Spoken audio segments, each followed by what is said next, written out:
Mr. Wheeler, here we are. Here we are a few days removed from Leap Day at Wild Heaven Brewing. And while we are a few days removed, still a little bit sore. I mean, your jaw. You took quite a shot. Your friend Murder One knocked the beard off my face. And that will not be forgotten. But that aside, I think that our first trip to the ATL in over 1,000 days came off as a massive success. It was a good time. I'm excited to hear your thoughts on the Leap Day event and where we go from here. And obviously, I've got some business that I want to address on the agenda. Totally understandable. I thought it was a very, very fun show. There was a lot of things that happened that I'm not happy about. I'm not happy about Duncan. I'm not happy. Like, I don't know what's going on with this kid. Like, this is a bright, upstanding youth of the wrestling industry that we were all so high on. I mean, you courted him for almost 3 years, and now I don't know what's going on with that kid. I can't. Something has flipped in him since the days of El Galaxy. Yeah, no, I agree. I think that, we're starting to see that, quote, an old friend of ours, that bona fide mean streak. But I think that his mean streak here is driven by frustration and aggravation. So I don't know how productive it's going to be for him. He needs some direction, and he's not. I don't think at a point where he's capable of providing it for himself. It's very confused. I don't know what's happened with his mother and father. With their and I'm glad you brought that up, because I think that, and again, I'm not trying to psychoanalyze the kid, but these are definitely some of the things that he's going through right now are definitely things that happen when, like, a mama's boy is kind of like put into the world on their own for the first time, and like he can't rely on his mother to help him solve these issues like he probably has, since she was making his Pop-Tarts and fixing the bed for him and doing his laundry. And now he's having to do all that stuff for himself. And maybe being an adult's a lot harder than he expected.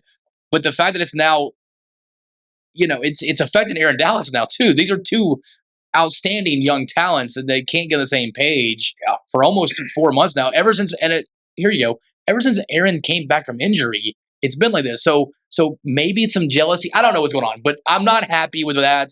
I think that needs to be rectified soon. I'm not happy about what happened with you. Me neither. I think that Murder and Joe threw their weight around, literally.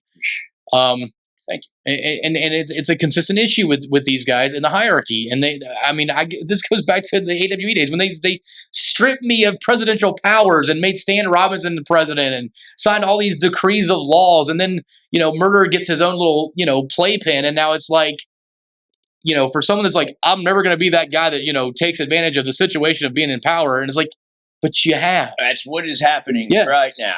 Yeah. I agree. And I would love to sit down with Murder, but not now. Oh, yeah. No, there's a chance of that. We might have to handle things the old-fashioned way. I was also a little disappointed in the weather. I hate flights, man. I'm just gonna say that right now. I hate flights. I hate airlines. It happens. It's part of doing business with travel. Mm-hmm. It's why I'm starting to realize why the bigger companies fly people in the day before, so this doesn't happen, and vice versa. But not having Martin Stone defend the belt against Bryce Cannon was a huge disappointment. Well, it was a huge disappointment for some. It was a huge opportunity for Chip Day, which is interesting, right? Yeah, so Chip saw Martin's absence as a way to weasel his way into the title picture, and he did so. Well, I'm still trying to figure out where Chip came from. He wasn't on my sheet at all for talent. I didn't see him. I mean, I know he's local, so I guess maybe he got wind from, again, the person who we just talked about being in charge. Maybe he got wind from Murder One that, hey, we got an availability, you in. And Lee said he took advantage of it. But Trevor Eon did the same thing. Trevor Eon took advantage of the situation as well. And he had the chance to do something that he's been wanting to do for, like he said, for over a decade. Yeah. He's been trying to get that opportunity to show that he deserves to be in that upper echelon of talent. And I was really kind of, I don't want to say I was rooting against Bryce, but I would have been very happy if Trevor would have won that match.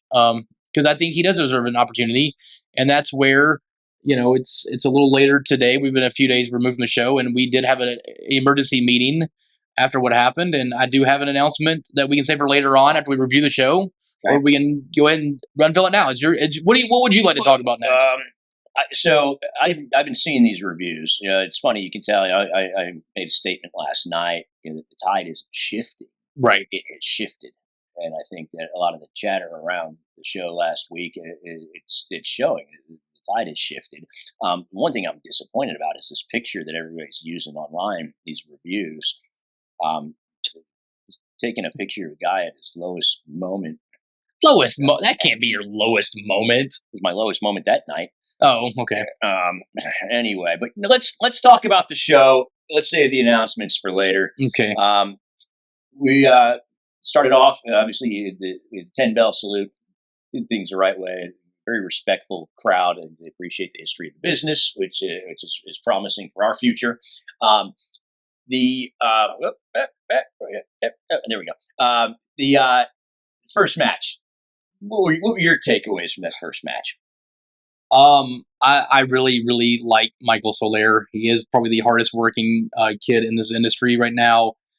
He's there first, he's there last, setting up, tearing down, doing all the stuff that you the whole paying your dues type thing. Sure. And then like when he gets in the ring, like he has all the fundamentals, man. It's just there's just that one thing that like he can't get over the hump. He can't find the way to win. I don't want to say he's kind of like that that golfer who like is amazing in practice, but it's starting to feel like on Thursday and Fridays like he's raking it. He's shooting 3-4 under, and then it comes to like that right before the cut day, and it's like bogey here, bogey there, and then facing another young up and coming talent in Alexander Lev, who I mean.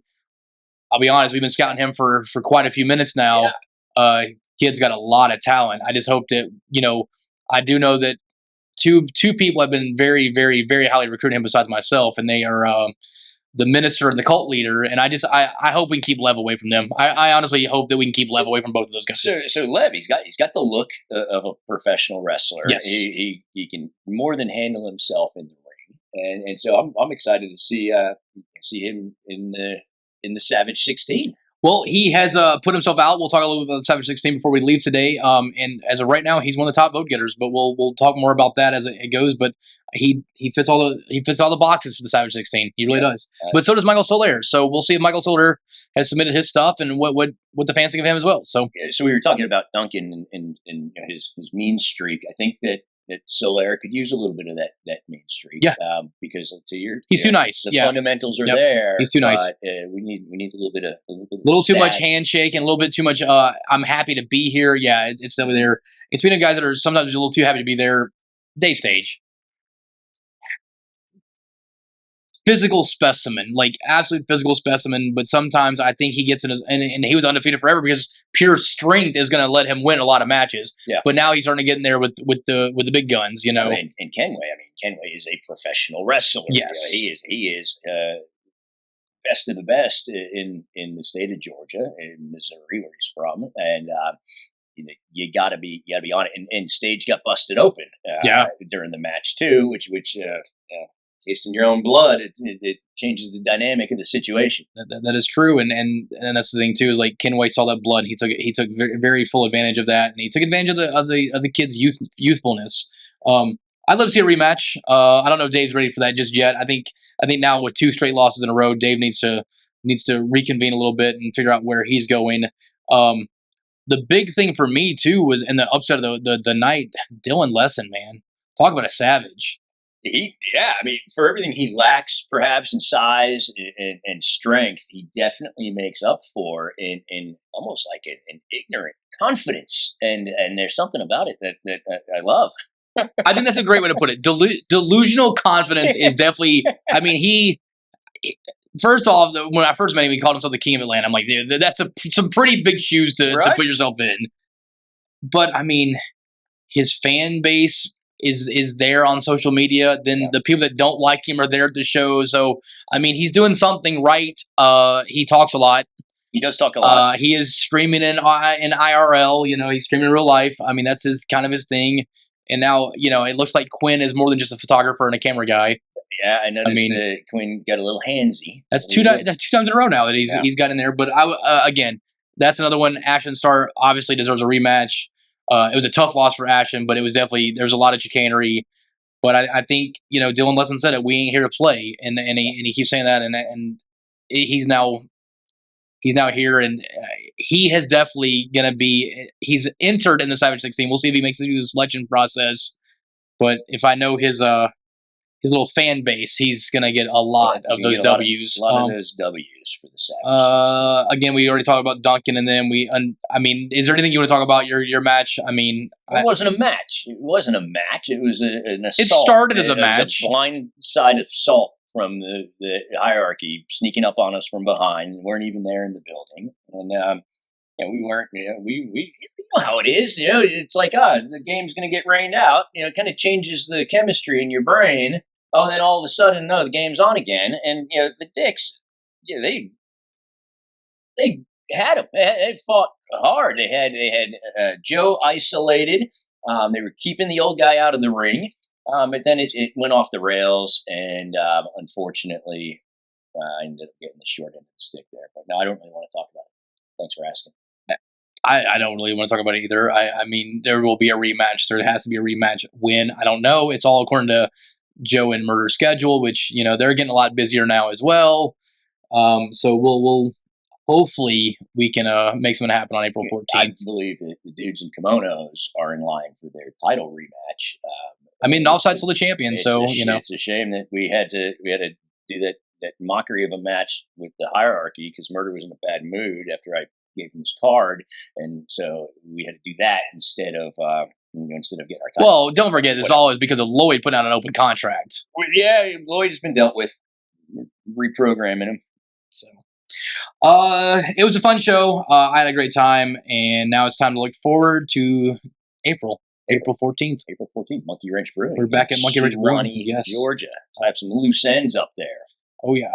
So let's talk about what's on tap for Monkey Wrench. What do we know about? So we do know that as of right now, we're trying to have a Roar match. Okay. Kylie Alexa has been seen at SSP before. She's a former NWA World Tag Champion, Women's World Tag Champion.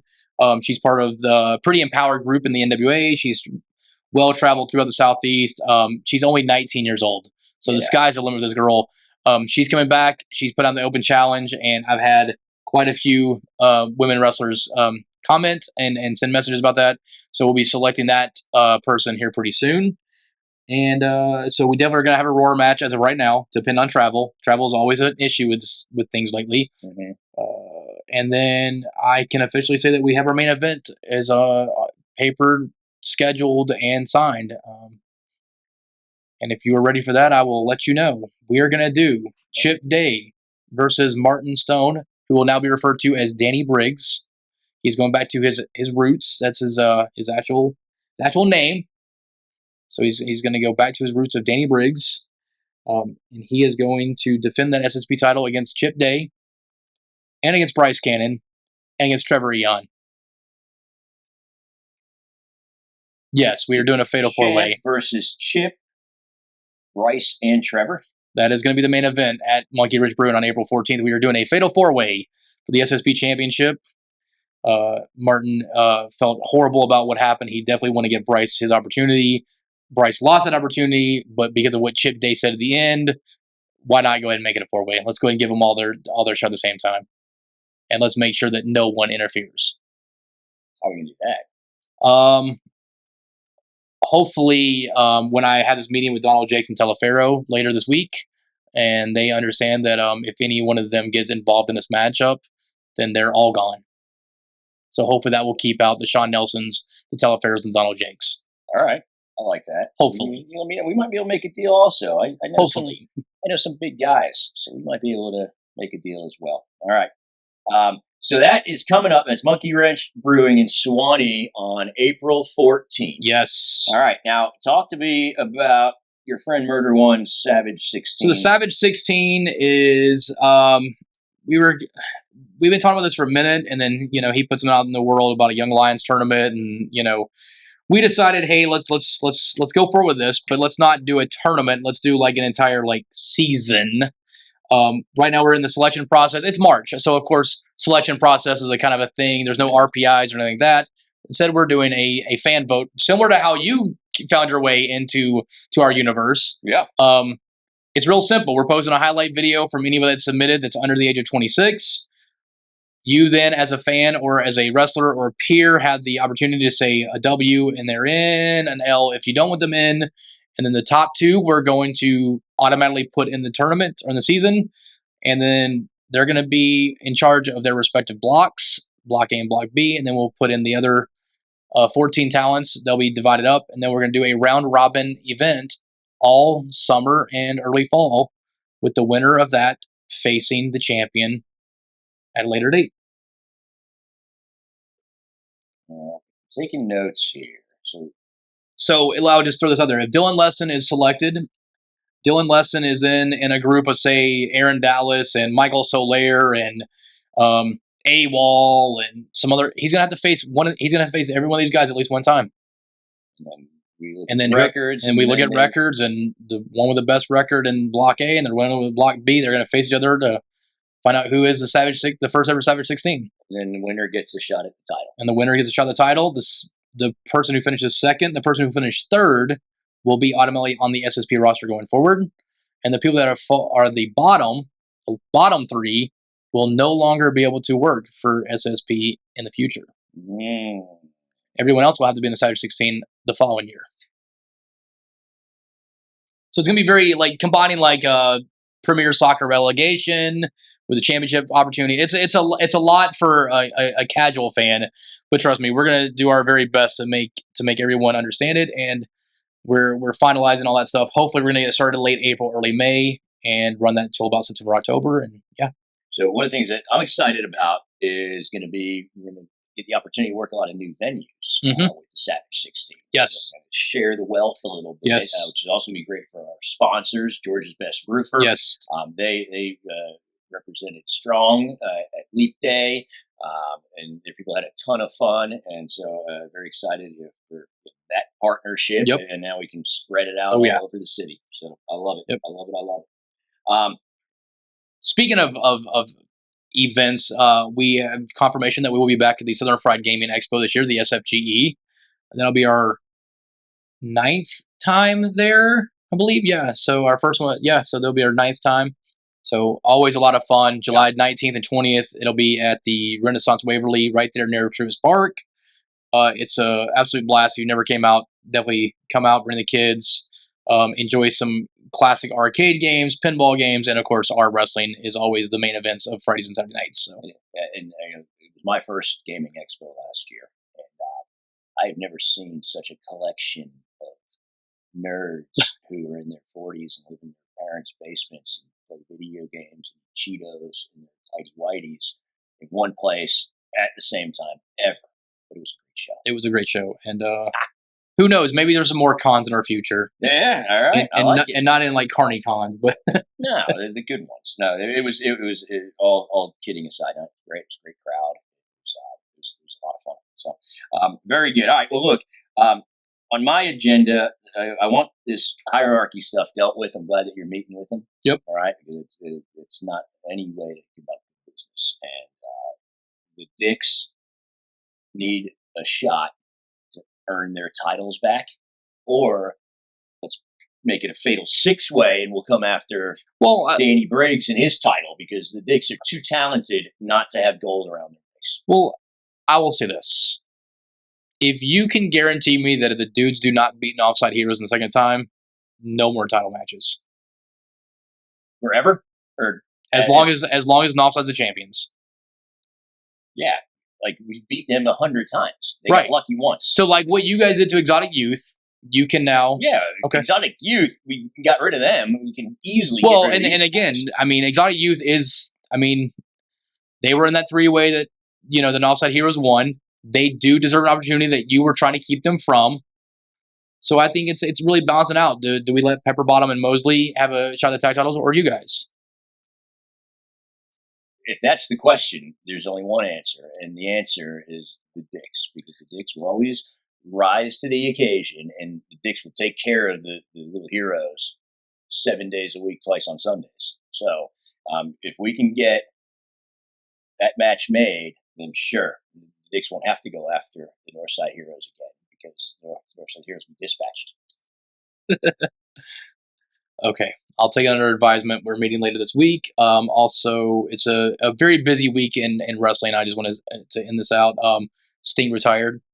Sting retired. WWE 2K has released their new video game, and of course, by the time this airs, AEW will have just left Gwinnett or has just got to Gwinnett, depending on what day we post this on. But yeah, it's a very busy time. Wrestling's getting hot again. I don't want to say wrestling's cool just yet, but it's definitely getting cooler. Special thanks to the people up in Connecticut who are helping make that something special. So They are. and just like they're on the road to WrestleMania, we are on the road to a very, very successful summer season. And a lot of things that people will remember are going to be coming back. And I can officially say that as of right now, we are looking at December at bringing back a very fantastic show of the year. I'll be there. I think we all will be. That's it for me today. I have to go do some things and make some meetings and all that good stuff. And I'm sure you have some as well. So I do. And again, Josh, appreciate you letting us take a glance behind the curtain, my friend. Yes. I'm excited. It's time to kick some ass. Let's make that match happen. And if you'd like to see us back at Wild Heaven, just go ahead and tag them on social media all day long. Thank you.